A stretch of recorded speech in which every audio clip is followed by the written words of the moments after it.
I forgave the playground. I forgave the kids who stood around and didn't help me, and the energy around all of these things. I still haven't forgiven the bully yet, but I'm picking apart the memory. And then you check in with your body. So instead of writing down the list of people you want to forgive, you would write down things within that memory. And you start forgiving those things. And then check in with your body. Are you ready to forgive the bully? No? Hi everyone, welcome back to another episode of Nourished Inside Out. Today we're talking to Katharine Giovanni, a 3-time award-winning best-selling author, speaker, and one of the original founders of the independent concierge industry. Katharine has authored over 12 books, including her latest release, The Ultimate Path to Forgiveness, Unlocking Your Power. Thank you so much for joining us today, Katharine. Thanks so much for having me. I appreciate it. Absolutely. Do you mind telling us a little bit about your journey and how you became a forgiveness coach and a writer as well? Well, to call myself a forgiveness coach, it actually implies that my life has experienced a lot of the exact opposite and has given me plenty of experiences and opportunities to be forgiving. The journey probably started when I was really young in the 8th grade, and I had alcoholic parents. I was terribly bullied because I was different. And so I tried to commit suicide, and I turned into one of those kids. We all know those kids. And they have one friend, and they just kind of bounce through life without a direction. And I did that until my mother fell down a flight of stairs, broke her hip, and ended up in the hospital. And even my mother couldn't get a gin and tonic in the hospital, so she dried out.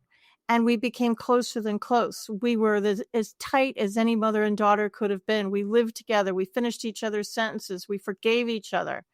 And it was the most beautiful 3 years of my life. And then she died of breast cancer, which I actually later got in 2012. And everybody's life has what I call flashpoints. And you don't know you're going through a flashpoint when you're in the thick of it. But if you look back on your life, you'll be able to see the flashpoint or the flash people, that one teacher that changed your life. You know, that one moment when you made a different decision, everything changed. This was one of my flashpoints, and you can have more than one. So I realized that if I didn't change my life, I was going to die like she did. Very obvious and was very clear. So I quit drinking. It was the only New Year's resolution I actually ever kept. And I've been sober now for 35 years, I think, at last count. And one of the things you have to do when you go through recovery is you have to make amends. You have to do what they call a 4th step, and you have to reach out and call people. Your girl was really shy back then.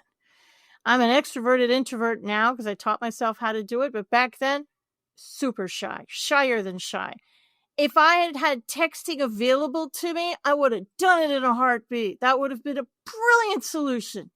Yeah, no, it was the 19 never minds. You know, it was thousands of years ago. And the only options open to me was the telephone or in person. Either way, the person on the other end could yell at me.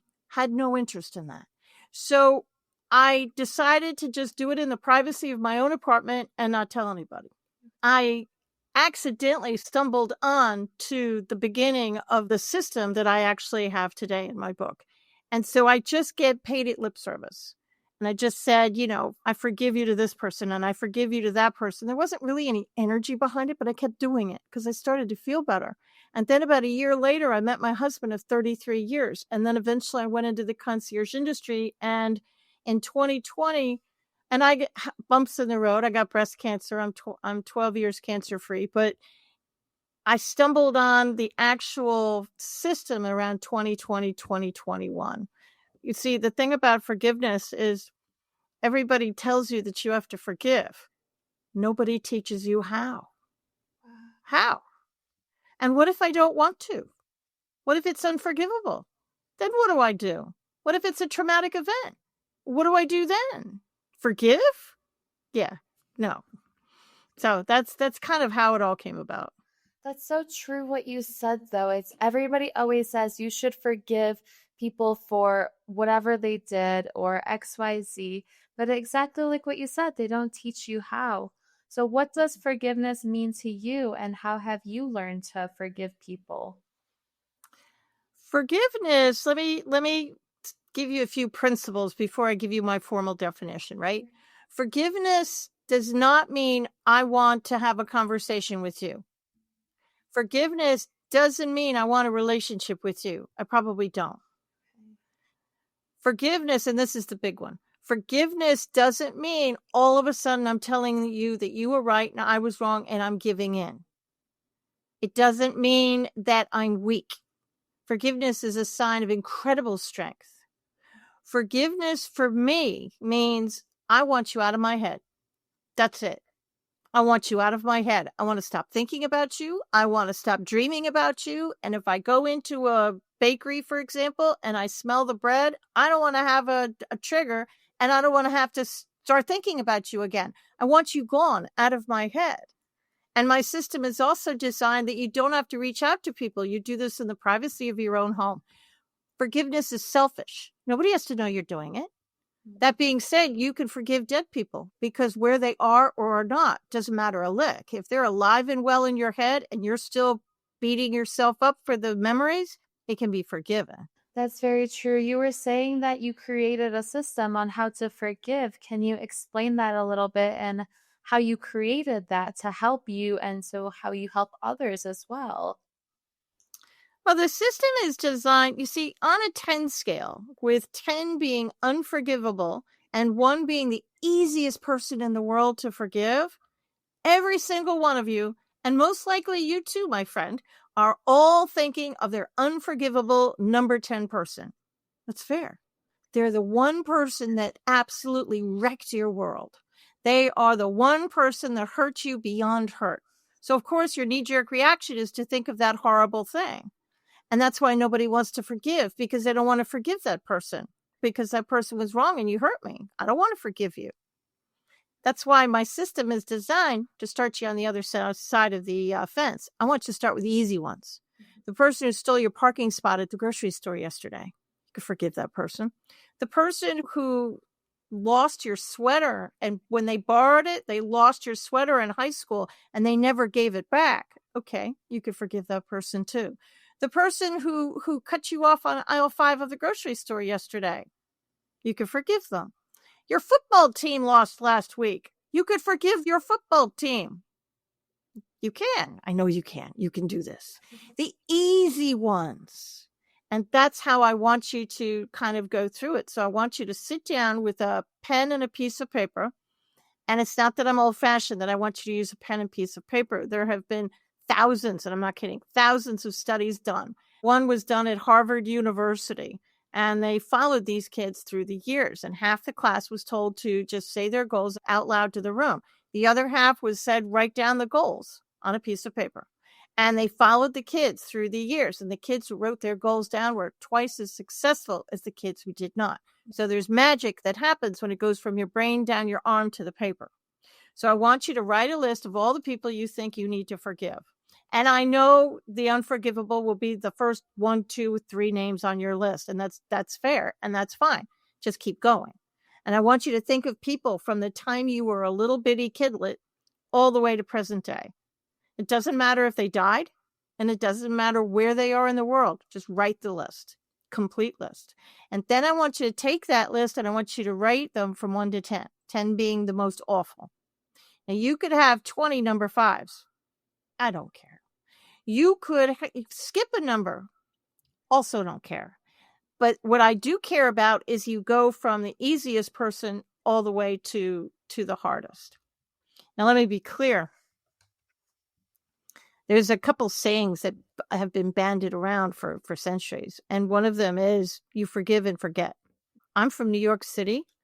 We don't forget anything. Nothing. I live in the South now, but I'm a New Yorker by birth, and we don't forget. I know you're not going to forget. But what I can promise you is by using the system that I'm going to outline for you, it will remove the emotional charge. So when you see their name or you see them in person, you're not going to care. You're literally not going to care. Years ago, I was on Facebook at the time and I saw the name of an old business partner of mine. Usually that name would send me just to the ceiling, and it would take me a day or two to get the memories out of my head. On this particular day, I didn't feel anything. And I clicked off, and then I sat in my chair and I thought, wait a minute. I'm not angry. And I realized in that moment, I wasn't angry. I didn't care. Even wished her a happy birthday. Didn't care. That's freedom. That's what I'm looking at. I can look back at my childhood, which was quite dysfunctional, and I can regurgitate all those horrible memories if you really want me to.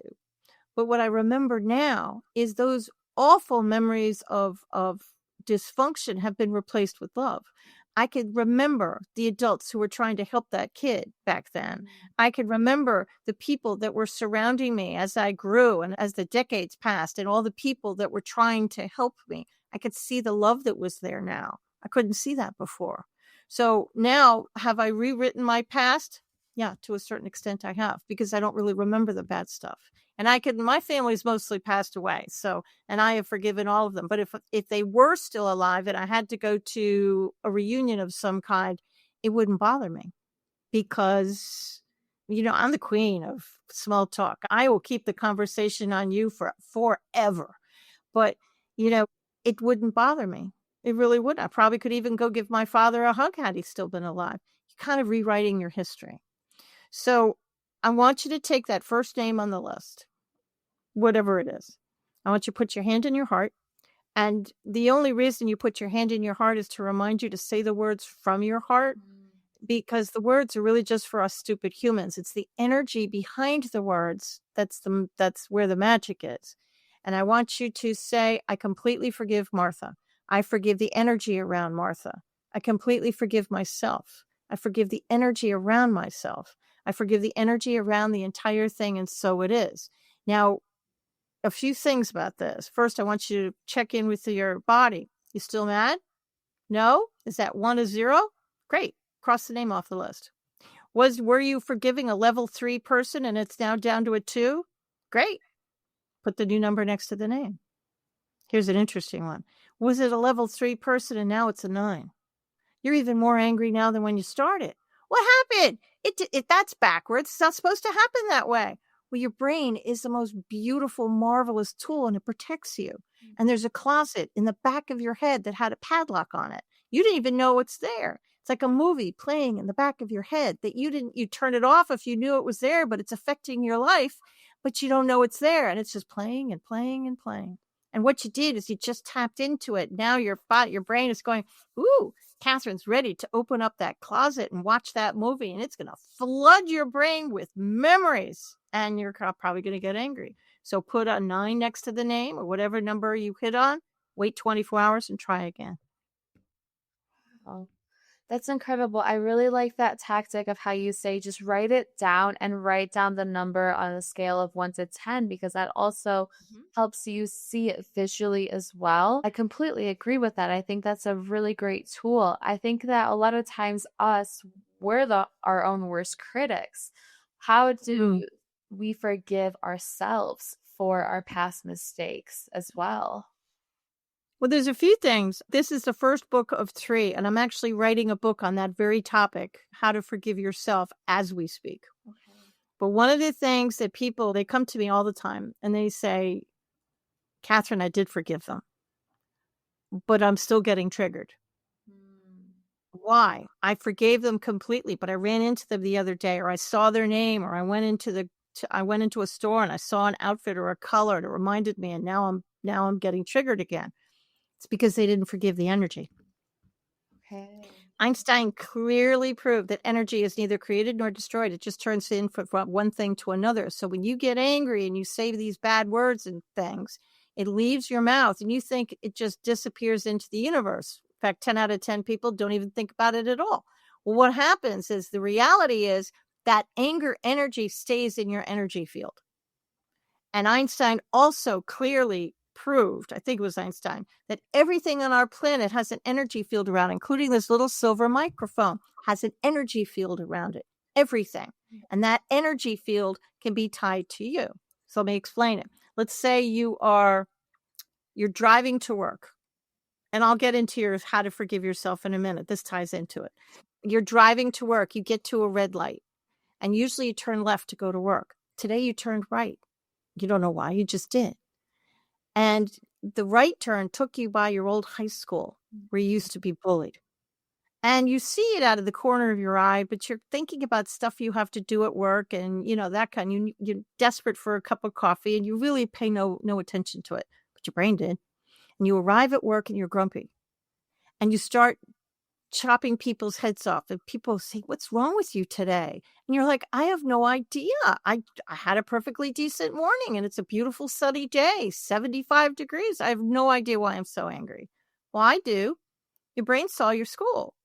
And that movie I was talking about that plays in the back of your head, it started to play and you got triggered. So how do you forgive that?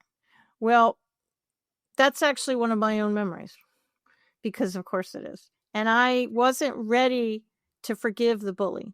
In fact, I actually wasn't even ready to forgive the energy around the bully. So I picked apart the memory. And I forgave the school building and the energy around the building because it was a trigger. I forgave the desk, the chair, the classroom, the teacher. I forgave the building. I forgave the playground. I forgave the kids who stood around and didn't help me and the energy around all of these things. I still haven't forgiven the bully yet, but I'm picking apart the memory. And then you check in with your body. So instead of writing down the list of people you want to forgive, you would write down things within that memory and you start forgiving those things. And then check in with your body. Are you ready to forgive the bully? No? Okay. Are you ready to forgive just the energy around the bully? Yes? Okay. Forgive the energy around the bully. Wait 24 hours and let's try it again. Is the 10 down to a 9? Yes? Okay. Keep going. This is a marathon, not a sprint. This is going to take a minute. And that's kind of how you forgive yourself too. I want you to write a list of the memories from easy to hard. The things that you think you need to be forgiven. You stole somebody's book in grammar school. Okay, write that down on the list. Easy things, things that you think you needed to be forgiven for. And that horrible thing that you're thinking about right now, because you're thinking about it, that's your number 10. And I want you to pick apart each memory and forgive things as they go. And you're going to start to feel better. People are going to start to notice. And they're going to say, "You look different. Did you get a haircut? What are you doing? You look so good today." Well, why do you look so good? Now, for anybody listening, I'm about to hold a purple coffee cup right in front of my face, and I'll talk you through it so you don't have to worry about it. For the moment, this cup represents bitterness and anger and hate and all those negative, horrible shame. Everything's in here. And when I first have these negative feelings, look at my body language. I'm holding it off to the side. This is easy. I can manage my anger. It's not a problem. You and I can go out to lunch. We can have a wonderful time. We can laugh. My anger is manageable because I can keep it off to the side. Look at my body language. It's open. I can conduct my life. But humans irritate other humans, don't we? Yeah. And if we don't take anything out of the cup, we're going to still put the hate and negative stuff in the cup. So it's going to get heavier. So now I'm using 2 hands to hold up the cup. My life hasn't stopped yet, but it's starting to penetrate my conversations. It's starting to penetrate my dreams. I'm starting to talk about it more. And the more I hold on to this cup without releasing anything, now I'm holding the cup in front of my face and I'm using 2 hands to hold it up. My life has stopped. My friends are disappearing because I'm negative all the time. I'm sick because anger is toxic. We'll talk about that in a minute if you like. And it's all I can talk about. Now, I might even be spinning the stories funny, okay? But I'm still talking about them. It's all I can focus on. Now, look at my body language. My dream job might have just walked by me and I missed it because I'm not paying attention. I'm paying attention to the anger. My dream relationship, a new house, a new everything. It all walked by me because I wasn't paying attention. So by starting with the easy people on your forgiveness list, that's going to allow you to move that cup from in front of your face off to the side again. And now my life is starting to open up again. I'm starting to pay attention. I'm feeling better. I'm not getting sick all the time. And my life is starting to get better. And as you forgive the people on your list, eventually getting to those number 10s, eventually you'll be able to put the cup down and look at my body language. I'm completely free. And the person I was supposed to be, I can now be my authentic self. I can hear my intuition now because anger blocks intuition like a shield, like a lead shield. So if you're trying to hear that little bird in your shoulder and you're trying to get answers about where you should be going and what you should be doing, the anger is going to act like a shield. You won't be able to hear it. I really like how you were talking about going back to that memory, and instead of going straight to the person that hurt you and that you can't forgive, break apart the little pieces that are surrounded to it, because Right. those little pieces add to that cup. It's like a little piece here, a little piece there, and then the cup fills up, and then you put that person that you're having a hard time to forgive into the equation. You feel so heavy. That memory is just weighing you down. And I really like that example that you used. Do you mind going into a little bit how anger is toxic, how you just mentioned? And that's another one of those sayings that everybody says, but nobody questions it. Yeah. Well, except for people like me. Why is anger toxic? You can't see anger. You could hear it, you could feel it, but I can't see. Why is it toxic? What's it doing to me? There was a study done in Japan. It's called the Japanese Water Study by a guy named Hasumoto, something like that. I can never pronounce that gentleman's name, but it's called the Japanese Water Study. It's right on Google and it's easy to see. He took several containers of water. One container of water, love was spoken to it. That's all they did. They talked to it. They spoke love to it. The most beautiful words in the world. The other container of water, hate. The most horrible words you could absolutely think of was said to that container of water. Then they froze the water and put it under a microscope. The water they spoke love to had these beautiful formations, these gorgeous crystalline masterpieces. The water they spoke hate to had malformations, and they were dark and they were nasty and they were kind of folding in and of itself. Why am I telling you this? Your body is 95% water. So when you have bad self-talk, when you're angry and bitter and you're living in the memories of the past and you're rehashing it all the time and saying, why is me? What do you think you're doing to the water cells within your own body? And those water cells go into every organ in your body. You're literally making yourself sick from the inside out. So because energy is neither created nor destroyed, it just transforms from one thing to another. What the forgiveness energy is going to do, it's going to change those water cells from dark to light, if you will. And you're literally going to be changing your body chemistry. So you're going to feel better and you're going to feel lighter. But please do this practice before bed because your body heals itself at night when it's sleeping. This is one of those do as I say, not as I did. I do my own exercises. And I did this exercise, but I'm a little bit of an overachiever. I know that's a shocker. And I must have written down 50 names, right? Because I was in my 50s at the time and I lived a lot of life. I had a lot of people on the list. So I thought, this is going to be great. I'm going to be like a phoenix rising from the ashes. I'm going to be waking up tomorrow morning a brand new person and all that crap is going to be gone. Okay. I didn't end up the way I wanted it to. I did forgive many people on the list. Absolutely, I did. But I also spent the next 3 days in bed with what everybody thought was the stomach flu. It was not the stomach flu. Remember those water cells? Yeah. Well, they have to go someplace when you clear it and when you change them.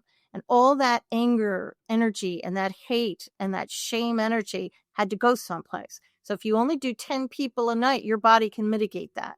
But if you do more than one, in fact, you should only do, if you could do 10 people that are rated 1 to 7, and then one of the high trigger ones, like one person that's at 8, 9, or 10 a night, because they're a bear. And your body needs time to clear all of that energy, right? Yeah.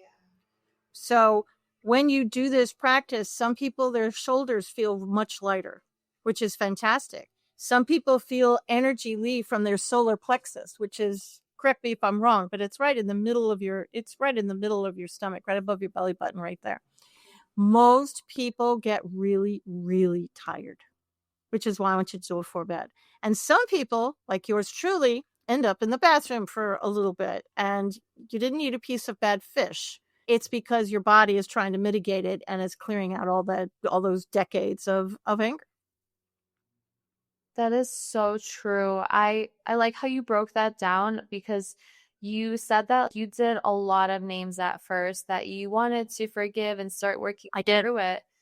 And I really like that though, because you were really diving deep. You weren't just thinking about the people from the last 5 years. You were thinking all the people, like from Everybody. as early as you can remember. And I think that's so profound because a lot of times we carry that stress and that trauma in our body, and that continues to weigh us down as we go on. But I also like how you said that you would recommend to do a little bit at a time, because that's so true. Like this example goes hand in hand with like your water example of the two plants. You tell one plant positive things and you tell the same exact plant negative things. One's going to flourish and the other one is going to die based on what you were telling the plant. And I think that was so profound, because when I was in a really unhealthy relationship, like it was weighing me down, I remember when I left that, I thought I could fly, like Outlier. I wasn't fully healed. Didn't fully forgive, but once you start to let go of layers, things really do lighten up. When you walk out, you've had a really bad fight, and maybe at the end of the fight, you decide to let bygones be bygones and you forgive each other. And then you walk out of the restaurant and you breathe, right? You sigh. And it's that feeling of, oh my God, it's over and I'm free. Everybody's had that feeling before. That's the feeling that you get. Yeah. That's the feeling. And to answer your question from before, how do you forgive yourself? It's a little bit of a different animal to forgive yourself, because when you're forgiving yourself for things you thought you did wrong, people you have hurt, and the shame you feel about doing something else. Shame is the lowest vibration of all the emotions, and it's the worst. So I want you to, instead of writing a list of people you need to forgive, I want you to write a list of memories and people who you think need to forgive you. Flip it. And I want you to do it from the time you were just a little kidlet all the way up to present day, and live in all of that for, you've done your other list. Well, now I want you to do the list for yourself and work it the same way. Go through memory by memory and piece by piece and pick it apart. As I said, I'm writing a whole book about this particular topic, so I can't really explain it in 30 seconds or less. But forgiving yourself, quite often you are your own number 10, and you are your hardest critic. And one of the things people say, well, my number 10 is dead. Okay. My father was one of my number 10s. And when I did this practice, I sat in my bed and I put my hand on my heart. And then I imagined that he was standing right in front of me, and I let him have it. I said everything that I've always wanted to say. I got the closure because I said it. And then I said the practice. So if you feel the need to talk to whoever it is you're forgiving, imagine that they're standing in front of you. And if you can't imagine that they're standing in front of you, then talk to a chair. Put a chair in front of you and talk to the chair, and then say the mantra, and then check in and see how angry you are. Because if you feel the need for closure, we'll do it. You're alone in a room. Nobody's there with you. I want you alone in the room with now this is going to hurt a little bit, cell phone off. I know people are twitching at just the thought of turning it off. I understand. So if you can't turn it off, at least turn the ringer to off. Not on vibrate, because if it dances on your desk, you're going to look at it and say, ooh, who texted? No, I want the ringer off. I want it on cell. Just don't forget to put it on again later. This is a practice that is serious, serious science. And the law of forgiveness is very much like the law of gravity. It's going to work whether you believe it in or not. I'm going to stretch people's brains a little bit. It might hurt. I will try not to make you bleed, but this story is absolutely 100% true. I sat down to forgive one of my own number ones, and it was a woman I went to school with decades ago. Hadn't spoken to her in decades. And I sat down and I thought, this will be super easy. I didn't even feel the need to say anything to her because it happened so many decades ago. I couldn't even remember what we were angry about. So I forgave her on the spot. She was a level 1. went to a 0 virtually immediately. Easiest one I did. And my kids were very young at that point. This was years ago. And so I had to go to soccer or carpool, whatever I was doing. My kids are in their 30s now, but it was a long time ago. And I went about my day. 2 hours later, this is a true story, she calls me up on the phone.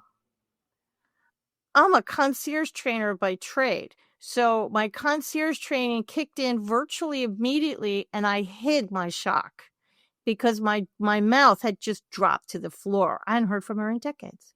So we made the right words and made the right noises, and we did what people do when you're making up with each other, and we reminisced for a while.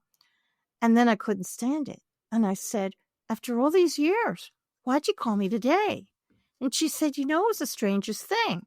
A figurine you gave me in school 2 hours ago, which was when I was saying this mantra, mind you, flew off my shelf, landed in the middle of the floor, and when I picked it up, I saw it and decided I should give you a call. So if the forgiveness energy has the power to move a figurine off of somebody's shelf for a level 1 person who is 700 miles away, and the forgiveness energy has the power to change the water molecules within your own body for a level 1 person, can you imagine what it's going to do to your life in the higher numbers? And this is serious science. It's just like the law of gravity. It's going to work whether you believe in it or not. It doesn't matter. It's going to work. It doesn't care if you believe in it. It's still going to work. Yeah, energy is energy. That's an amazing story. Thank you for sharing that. But it really does show that, like, how powerful energy is. Like, you don't have to talk to that person, but you can definitely feel, like, when you walk into the room and the energy is off, you can definitely feel that. But if you walk into a room and the energy is good, you can also feel that. And it's mind-blowing how someone who lives in a completely different state or country, you haven't talked to them in decades, like you just mentioned, the energy that you are portraying by forgiving somebody, it goes back to them without even talking to them beforehand. I had a gentleman come up to me once. This is also a true story. And he looked at me and he says, I don't agree with you. Wow. Okay. I actually like it when people say, I love to, okay. I'm kind of, bring it on. Happy to discuss. And he said, I've made a lot of money in my life. I have a lot of companies and I have a lot of houses. And in my head, I'm thinking, good for you. Yeah. Where are we going with this? And he said, and I did it on my hatred of my childhood. I did it on my anger, and I built a successful business on my anger's back. So I have nothing to forgive because at the end of the day, I won. Okay, let's talk about that. Sure. Okay. There are 2 trains, the express and the local. You can take the local train if you want. It's going to be painful. It will get you to your destination just like the express will. The local train is like getting into an elevator, and we've all done this in hotels, and you're trying to go up to like the 70th floor. And some punk kid has pressed every button between 1 and 70. So you have to stop at every single floor. And by the time you get up to the top, you could have the patience of Job, and you're going to be grumpy by the time you get to the top because it's irritating. I've been on that local. I've been on the local train. You get bloodied. You get roughed up. You get sick. You could still get there, but it's going to be a journey. Wouldn't you rather take the express with love and forgiveness and joy? Wouldn't you rather get there faster? I've been in the local train. And the good thing about the local train is you can get off at the next stop and hop on the express, which is pretty much what I did. So yeah, you can get there the way that gentleman did, but it's not going to be a pretty ride. That's such a great example that you just said, because the question now is he actually happy on the inside? Because if you're not forgiving, do you have that peace within yourself? But if you have that peace within yourself, knowing that you've forgiven yourself and you've forgiven others, you can now move on with less weight on your shoulders versus doing the hatred route and having all of that weight on your shoulders? Well, I can't answer the question of his mental status, but I can tell you that I'm pretty good at planting seeds. Yeah. So no doubt I planted some really good seeds, and I'm sure it'll take him wherever it takes him. But, it's, if you're saying I have nobody to forgive, I'm good. People have said that to me too. I want you to say the following 3 times a night for the next 5 days. I completely forgive myself for not being able to forgive and the energy around that thought. Say it 3 times a night for the next week. And what's going to happen is that closet in the back of your head that's padlocked, it'll open, and you're going to start remembering things from your childhood, from your company, from clients, all these, whatever comes out. And as the memories come out, write down the names of the people and write down the memories. And then in a week, make your list and start. See, everything is forgivable. You could forgive anything. If it's in your head and you're angry, you could forgive anything on CNN or Fox or whatever you watch. Anything. Any story in there, pick one. You can forgive the Super Bowl team that lost. Come on now. You could forgive them. You could forgive politicians, dare I say. Won't go there. You could forgive the war in the Middle East. What's it going to do for the war in the Middle East? Absolutely nothing, but it's going to be doing wonders for you. Everything is forgivable. Absolutely everything. A friend of mine about 6 months ago said that she was trying to forgive people the way I wanted to. She kind of had a moment and she had a trigger, and she was in her car crying and yelling and screaming because get it out. I want you to get it out. And I looked at her and I said, well, you need to forgive the car. Forgive the steering wheel. Forgive the seat you were sitting in. Forgive the windshield. Start with that. You can forgive anything. If it's a trigger, you can forgive that trigger. You can forgive people, places, and things. I forgave 1974. And the reason I forgave 1974, because that's when I was in the 8th grade, and that's the year I tried to commit suicide, and I did pick apart the memory. I'm good to my word. I picked apart the whole thing. It was still bugging me. It was still telling the story. And I finally decided, well, I'm going to go bigger. So I forgave New York City and the energy around New York City, because that's where I grew up. I forgave my childhood home, the energy around my childhood home. And I forgave 1974 and the energy around 1974.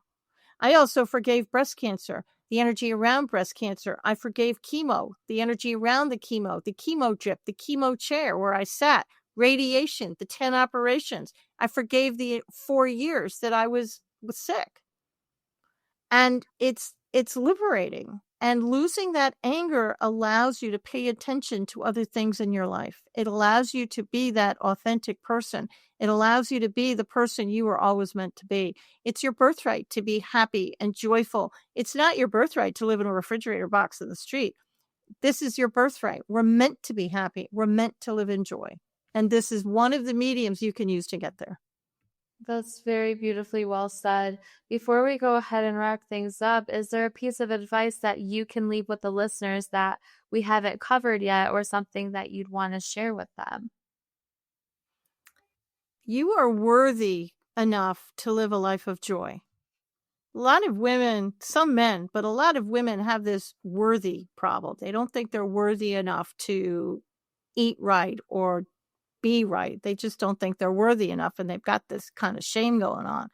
And I'm here to tell you, you are worthy to live a life of joy. You are worthy to live a life of happiness. You're worthy to have beautiful clothes and a wonderful home and a great job and a wonderful relationship, whatever those things mean to you. This is your birthright.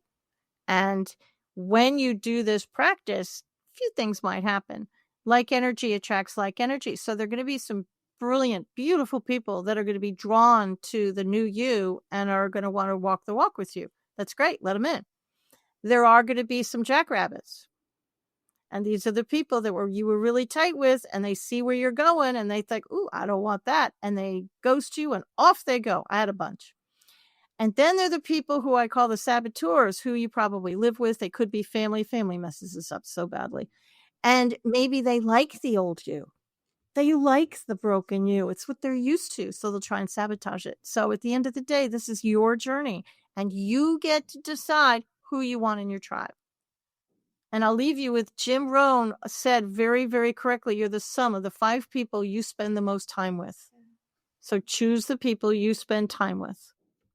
That's so beautiful. Thank you for sharing all of that, Katharine. Can you please tell us where can people find you and where can they support you, and when is your book coming out as well? Everybody's asking like that. I'm writing as fast as I can. I can't answer completely because I'm still writing it, but I'm hoping it's going to be out by the summer. The first book I've written, The Ultimate Path to Forgiveness, Unlocking Your Power, and all my other books can be found on Amazon. And I have the paperback, the ebook, and the audiobook available just in case you don't like to read. And if you go to my website, KatharineGiovanni.com, and Katharine is spelled, thanks to my mother, a little bit weird, Katharine Giovanni.com. Thanks, Mom. Amazing. I will have all of your links linked down in the show notes below so people can stay in touch. It has been an absolute pleasure to have you on today, Katharine. Oh, thanks so much for having me. I appreciate it.